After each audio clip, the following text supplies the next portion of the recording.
आज मुझे मेरा शिकार मिल गया।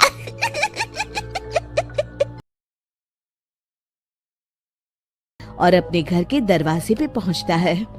अरे भगवान, जल्दी से दरवाजा खोलो, मेरे पीछे चुड़ैल पड़ी है। हरिया की पत्नी जल्दी से दरवाजा खोल देती है। अरे आप इतना हाफ क्यों रहे हैं? अरे मेरे पीछे चुड़ैल पड़ी है, आज तो मैं बाल बाल बच गया। जल्दी से सभी दरवाजे और सभी खिड़कियों को बंद करके बत्ती बुझा दो। तभी चुड़ैल हरिया के घर के पास पहुंच जाती है। अरे वो आदमी कहाँ गायब हो गया? मैं भी देखती हूँ आखिर कब तक बचेगा। मैं अपने शिकार को इतनी आसानी से नहीं छोड़ती। इतना कहकर चुड़ैल वहां से चली जाती है। वहीं दूसरी तरफ हरिया और उसकी पत्नी दोनों अपने घर की खिड़की से ये सब देख रहे होते हैं। अरे बाप रे, ये तो बड़ी डरावनी चुड़ैल थी। अगले दिन ये बात आग की तरह पूरे गांव में फैल जाती है और धीरे धीरे लोग चुड़ैल के डर के मारे शाम होते ही अपने घरों से बाहर निकलना बंद कर देते हैं। कुछ दिनों के बाद भाई, मैंने तो इस चुड़ैल के डर के मारे रात को अपने खेतों को पानी देना बंद कर दिया है। कहीं मेरी फसल सूख गई तो मैं तो कहीं का नहीं रहूंगा। साहूकार का कर्जा कैसे चुकाऊंगा? अरे भाई, पूरे गांव वालों का यही हाल है। पता नहीं ये चुड़ैल हमारे गांव में कहां से आ गई। फिर एक दिन गांव के पास वाली नदी के किनारे एक बहुत बड़े तांत्रिक के आने की बात कुछ गांव वालों को पता चलती है। वो लोग जाके ये बात गांव के मुखिया को बताते हैं। मुखिया जी, नदी के किनारे एक बहुत ही पहुंचे हुए तांत्रिक बाबा आए हैं। हमें उनसे मदद मांगनी चाहिए। मैंने सुना है वो बड़े बड़े भूतों और चुड़ैलों को अपने वश में कर लेते हैं। मुखिया जी सभी गांव वालों को लेकर उस तांत्रिक के पास पहुंच जाते हैं। ओम फट स्वाहा, ओम फट स्वाहा। तभी तांत्रिक अपनी बंद आंखों को खोलकर कहता है, क्या बात है? तुम सब लोग यहाँ क्यों आए हो? मुखिया जी उस तांत्रिक को सारी बात बता देते हैं। अच्छा, तो ये बात है। और तांत्रिक अपनी आंखों को बंद कर लेता है। मैं देख रहा हूँ तुम्हारे पूर्वजों ने बहुत पाप किए थे, जिससे ये गांव अब श्रापित हो चुका है। उसी के फल स्वरूप तुम्हारे गांव में चुड़ैल आई है। ये चुड़ैल बहुत खतरनाक है, ये किसी को नहीं छोड़ेगी। हे भगवान, मर गए रे, अब क्या होगा? तभी गांव के मुखिया जी कहते हैं, बाबा, इस चुड़ैल से हम सबको बचा लीजिए, कोई तो उपाय होगा। इसका सिर्फ एक ही उपाय है। सभी गांव वालों को बारी बारी हर दिन अपनी आधी फसल उस पहाड़ी के ऊपर बनी काली गुफा में छोड़ के आनी होगी। तभी उस चुड़ैल की भूख मिटेगी और श्राप का प्रभाव खत्म हो जाएगा और तुम सब जिंदा बच जाओगे। सभी गांव वाले उस तांत्रिक की बात को मान लेते हैं और वहां से चले जाते हैं।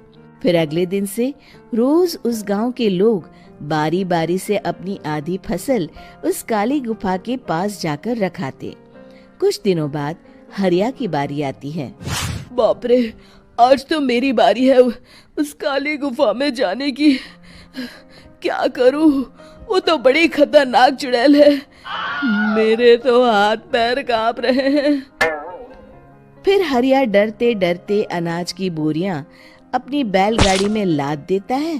तभी हरिया की पत्नी उससे कहती है, देखो जी, संभल के जाना और किसी भी हालत में शाम होने से पहले वापस आ जाना। उस चुड़ैल का कोई भरोसा नहीं है जी। हरिया बैलगाड़ी में बैठते हुए कहता है, भगवान, मैं क्या वापस आऊंगा? लगता है अब तो मेरी खबर ही आएगी। इतना कहकर हरिया वहां से चला जाता है। रास्ते में जंगल से गुजरते हुए हरिया की बैलगाड़ी का एक चक्का बड़े गड्ढे में फंस जाता है।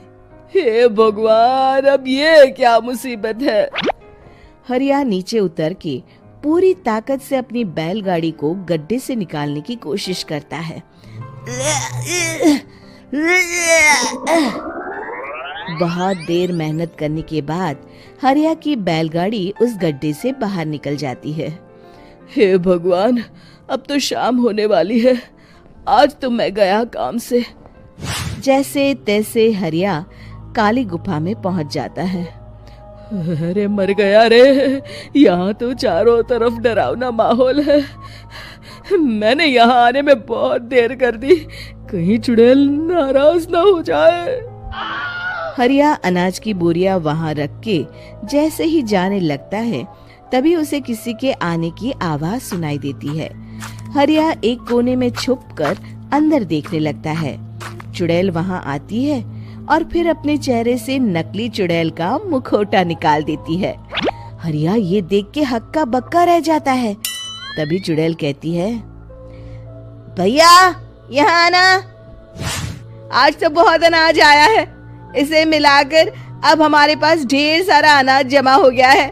कल ही हम इसे शहर में बेच आएंगे और माला माल हो जाएंगे। तभी अंदर से नदी के किनारे वाला तांत्रिक बाहर आता है। अरे, ये तो तांत्रिक बाबा है। हाँ, अब तो हम दोनों की जिंदगी मजे में कटेगी।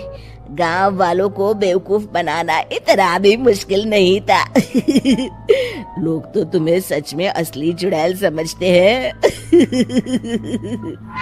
हाँ, तुमने सही कहा। अब ये गांव वाले चुड़ैल के डर से जिंदगी भर इस काली गुफा में अनाज पहुंचाते रहेंगे। अच्छा, तो ये बात है। ये दोनों पूरे गांव वालों को बेवकूफ बना रहे हैं। अभी जाकर सबको बताता हूँ। हरिया उन दोनों की पूरी बातें सुन लेता है और जल्दी से वापस गांव में आता है। गांव वालों को पूरी बात बता देता है। इससे पहले वो दोनों हमारा अनाज लेकर शहर जाए, हमें उन दोनों को पकड़ना होगा। उधर दूसरी तरफ नकली तांत्रिक और नकली चुड़ैल बनी औरत एक बड़ी गाड़ी में सारा अनाज लाद के वहां से निकलने की तैयारी कर रहे होते हैं। जल्दी करो, इससे पहले हमें कोई देख ले। हमें यहाँ से निकलना होगा। और तभी वो दोनों देखते हैं कि सामने से सभी गांव वाले अपने अपने हाथों में मशाल लेके आ रहे हैं। दोनों बुरी तरह डर जाते हैं। रुक जाओ, तुम दोनों का भांडा फूट चुका है। अरे मर गए रे, ये गांव वाले कहाँ से आ गए? तुमने क्या सोचा इतनी आसानी से यहाँ से निकल जाओगे? ये अनाज हमने अपने खून पसीने से दिन रात खेतों में मेहनत करके उगाया है। दोनों मुखिया जी के पैरों में गिर जाते हैं। हमें माफ कर दीजिए, हम दोनों एक नंबर के कामचोर हैं। बिना मेहनत किए पैसे कमाना चाहते थे। हाँ हाँ, अब हम आगे से मेहनत मजदूरी करके पैसे कमाएंगे। हमें कुछ मत करना, हमें छोड़ दीजिए। इतना कह के दोनों गांव छोड़ के भाग जाते हैं और सभी गांव वाले फिर से खुशी खुशी रहने लगते हैं। शिक्षा, तभी तो कहते हैं कि किसी भी समस्या का समाधान केवल सूझबूझ से ही करना चाहिए और कभी हिम्मत नहीं हारनी चाहिए। दोस्तों, हमें उम्मीद है कि आपको हमारी ये कहानी पसंद आई होगी। कृपया हमारे चैनल को सब्सक्राइब करें और सभी अपडेट्स के लिए बेल आइकन जरूर दबाएं। और हाँ, वीडियो लाइक और शेयर करना मत भूलिएगा। Bye bye.